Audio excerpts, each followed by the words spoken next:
Howdy, this is Ranger, self-appointed water parks correspondent, and welcome to Waterworld in Denver, Colorado. No, it's not a 1995 Kevin Costner movie or a Universal live-action show. It's one of the world's best and biggest water parks. There's more water slides here than there are hippies in Denver. And there's a lot of hippies in Denver. So this is a map of the park. It says America's largest water park. That is not true, but it is very substantial though. There's several different zones with many different attractions. The funhouse here is a gondola ride. This takes you from the upper portion by the main entrance down to the lower section. This can save you a lot of walking in both directions, although it's not open right now. This is the Mile High Flyer water coaster, and this is one of the best water coasters in the world. It's very long. There's some nice bumps of airtime. There's some tunnels, some helixes at the end. It really has it all. Strongly recommend this ride. If you're into water coasters, I would travel to come to this park to ride this ride. Here's the entrance to this ride. Also of note, there's a single rider line which can reduce your wait time.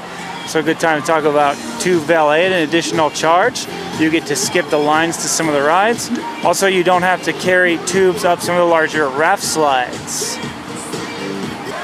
The Hydro Racer is this 8-lane mat racer slide. There is a twist followed by this drop. And there's the electronic monitoring at the end here. It tells you what place and what time you got. Very nice. Well, this is a double day here. These are tube slides in which you have this pretty steep drop. You can get going pretty quick. And this also has electronic monitoring telling you who won and who did not win. Over here we have 3 body slides. These are speed slides. They are 3 different grades of steepness and they're about 80 feet tall. These are a little bit rough, but not super rough. This is the Clownin' Around Creek. It's a circus-themed small lazy river area, and the fun house is right behind it. A fairly large water playground area. Good afternoon, ladies and gentlemen. There's a number of slides in this area as well. There is a small tube slide there and a small body slide there. At the back side of the funhouse play area are these 2 body slides.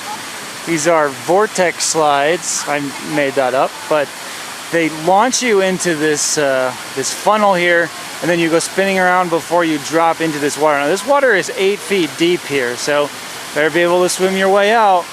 So also there's one of these on the other side that's the same except for it's not enclosed.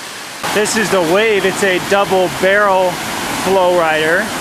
This is the only one I've seen like this where they have one entry point and they actually move that foam pad left or right depending on which way you want to go.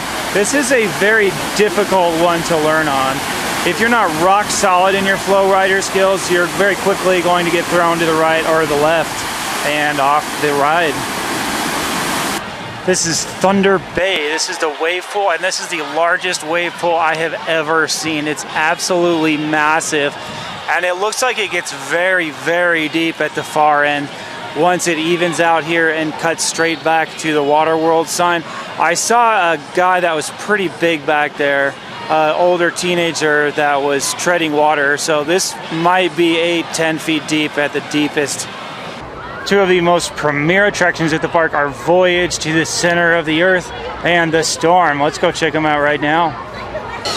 So the Storm here has some nice theming at the ride queue. That's about all I can say good about it, unfortunately. It's a longer family style slide. It's pretty dark in there and it doesn't go very fast. If I had to say there was one thing that was disappointing today, I have to say it was the Storm. And this is the end of Voyage to the Center of the Earth, and this is a premier attraction here. I think a lot of people would say that this is their best ride. It's a 5 or 6 minute ride. Because if you think about it, it doesn't really make any sense for the Voyage to the Center of the Earth to be in Denver. I mean, if you're going to go to the center of the Earth, wouldn't you want to start somewhere that wasn't a mile high off the ground? But anyway, the Voyage to the Center of the Earth is probably many people's favorite ride that go to this park. This is built underground a lot of places, and then there's these big show buildings, and there's dinosaurs in there. I'd love to show you a POV of this, but my camera would not work very well in there, seeing how it's so dark. But it's kind of like Jurassic Park the ride, a Universal, except you're in these raft slides and you're getting wet. There's one sequence right off the bat which has a helix through this big tunnel. It is fantastic. So this is one of those water rides that it might be worth jumping on a plane to go check out. It's fantastic. This attraction is Glacier Run. This is an ice-themed mat racer slide, and there's penguins. Look at that. Very cool. This is a lot better than typical water park theming, which is usually non-existent. The Glacier Run is this 8-lane mat racer slide here. It's a pretty typical, it's not quite the off-the-shelf model. The drop at the bottom is quite a bit bigger. It's a fun little ride, and behind it we have Warp Speed. So this is unique. It's a slide board attraction, and you push the buttons on your board. You try to time them with the lights inside the tube, and they give you points. I don't know that it really works that well. These screens here at the bottom are supposed to tell you, right there, they're supposed to tell you what your score was. One of the screens wasn't working, so I'm confused on how well I actually did. It was a little bit disappointing considering I had heard about the experience, and I was hoping it would be better than it was, unfortunately. So there's 4 of these kiosks on this ride. Here's a quick description of how this works. So you go down the slide, there's 4 buttons on either side. Push the button when you pass by the color, and then you get points. And they have this RFID, you can scan a wristband. I don't know where you pick these up or if they even offer that here. But you have to put your board in to sync it up with your performance. This is the Lost River of the Pharaohs. This is another family raft style slide. It's a pretty long one. For the storm, I have to say, is a disappointment, but this ride was a surprise. This is a great raft slide with some very nice scenery throughout the ride, especially at the end here as you enter the temple, or it's a pyramid by the Sphinx here. There's several effects here from ancient Egypt. It's a very impressive for a water ride. And the slide part before this is very good as well. This is Cowabunga Beach, and this is special. I've never seen anything like this before. But this looks like it's a boogie boarding attraction. There's actual waves. The pool's really shallow. It's 3 feet deep, I believe, a maximum. But they give you a boogie board here, and you can try to surf your way up to the beaches. Very cool. These 2 are a set of tube slides. They are single person only on these yellow tubes. This drop here I call the 50-50 drop because half of the people end up wiping out at the bottom, but these are pretty intense slides.